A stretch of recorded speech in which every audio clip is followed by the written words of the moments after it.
What up, folks? How are you doing? Good morning from top of the table. Ukiwa pale juu lazima uonyeshe leadership skills. You must check how other people are doing and, washughulikie. It's like being the president. You have to check everybody's concerns and everybody's interests have to be taken care of. So, from the top of the table, 8 points clear. I hope you all are doing good. Yes? Man, I'm personally doing good. This is the first Football Digest Daily of the year 2023. I hope bado inakupeleka vizuri. Yes, this year for me inanipeleka vizuri. I could not be happier. It could not be better.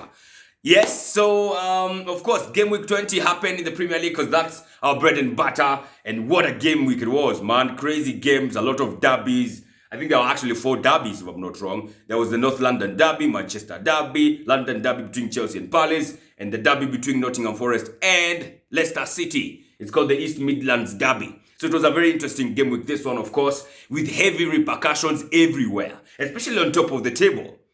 Started off on Friday, Aston Villa versus Leeds United, a very interesting game. Then, of course, we had the Manchester derby. Then, of course, we had the London derby between Chelsea and Crystal Palace. Na hiyo game ilinipea stress sana. And then the North London derby. I can tell you, hii game week imekuwa na a lot of confusion for me as an Arsenal fan. Juu kuna msee nimekuwa nikifantasize naye for a long time na ametutoka, anaitwa fucking Mudryk.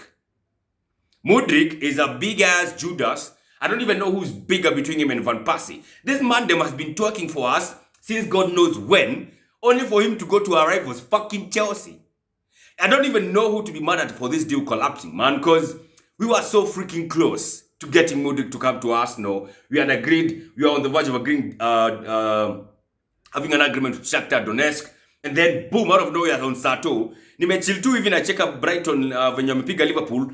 Now na Fabrizio anasema sijui convoys juu ya board ya Chelsea iko Poland, because that's where, the board Shakhtar is operating from. I'm like, what? This man them did not even report when Edu went to Poland, because Edu was in Poland. It was reported he was in Poland. Then baadaye na chiki, Chelsea have offered 100M. Chelsea have agreed a deal with Shakhtar Donetsk. Mudryk is going for medicals at London. Come on. I swear, I felt like I was cheated on. Nasikia nika nilidanganywa. Even if watu wanasikianga wakiachwa. Ilinipea stress. Niko na stress. I actually feel like I'm still in denial. I can't. Fucking Mudryk, man. I was so excited that you're getting Mikhailo Mudryk. I feel like for me he's a generational talent. I really hope now I'm wrong. How I've gone from absolutely loving Mudryk to absolutely hating him in less than 24 hours is something I'm yet to comprehend.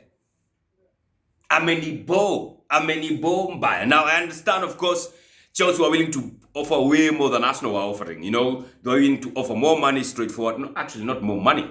Well, more money because they gave add-ons worth 30 million euros. Arsenal were giving add-ons worth 25 million. I'm like, 5 million peke yake.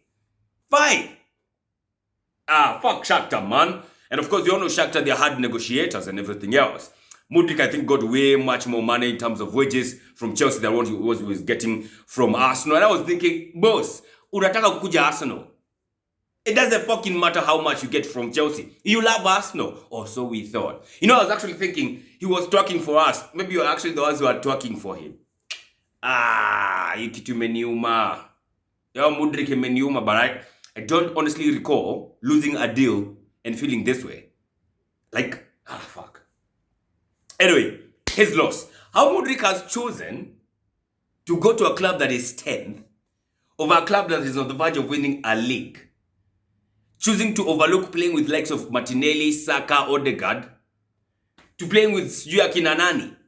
It makes absolutely no sense to me, man. It's all about the money. And this guy was not really interested in playing for Arsenal. He just wanted to leave Shakhtar Donetsk. He just wanted to leave Ukraine.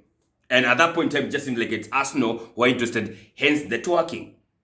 Yeah, so when someone else came knocking at the door and he offered a bit more money, fuck Arsenal, man, I don't give a shit. Turn the Chelsea, come here, you Chelsea. Fucking hell.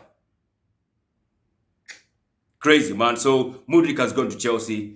It has pained my ass. It has pained my ass, no lie.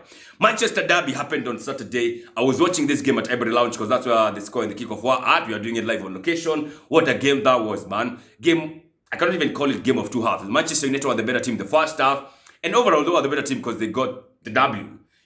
Second half came in and United were playing a bit less interesting that they were less entertaining than they were in the first half. They kind of dropped a bit back and played a bit deeper. I don't know why. And out of that, they conceded a goal until the 70th minute when the referee decided to allow a dubious goal to stand. That Marcus Rashford run towards the ball, if that's not an attempt to play the ball, I don't know what it is.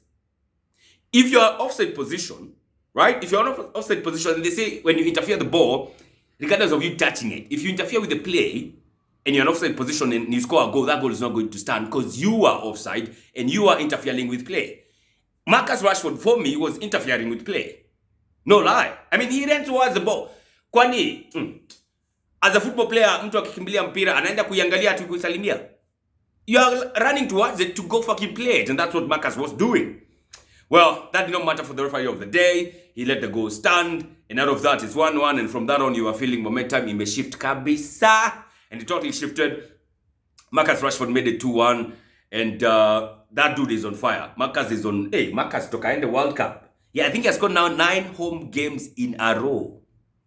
That's some crazy-ass record. Manchester United is in the form of its life, of their life. They have, I think, played 5 games since the World Cup. They have only conceded 1 goal.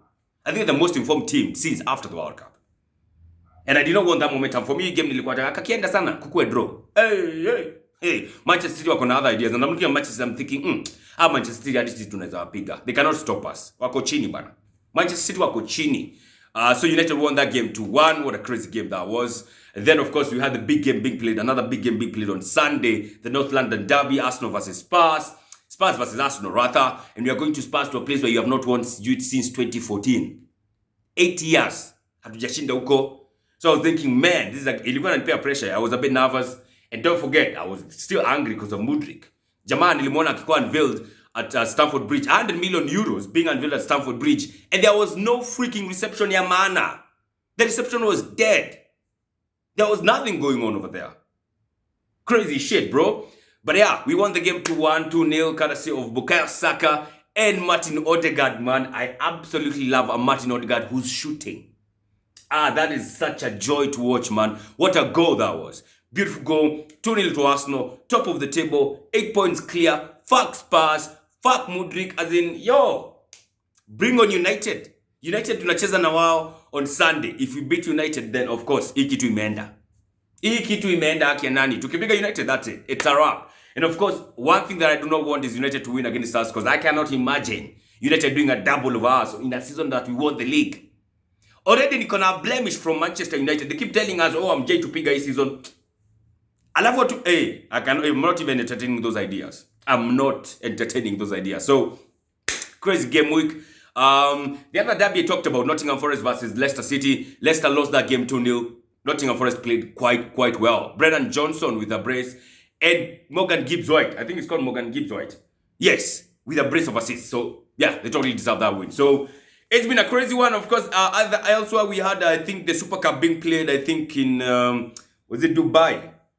Or was it Saudi Arabia? And, yeah, Barcelona won that game 3-1. Barcelona were balling, banner. Xavi ball. Eish. God damn, they played really well, to be honest. They were the better team. They won that game 3-1. I think in Serie A, Lecce beat AC Milan.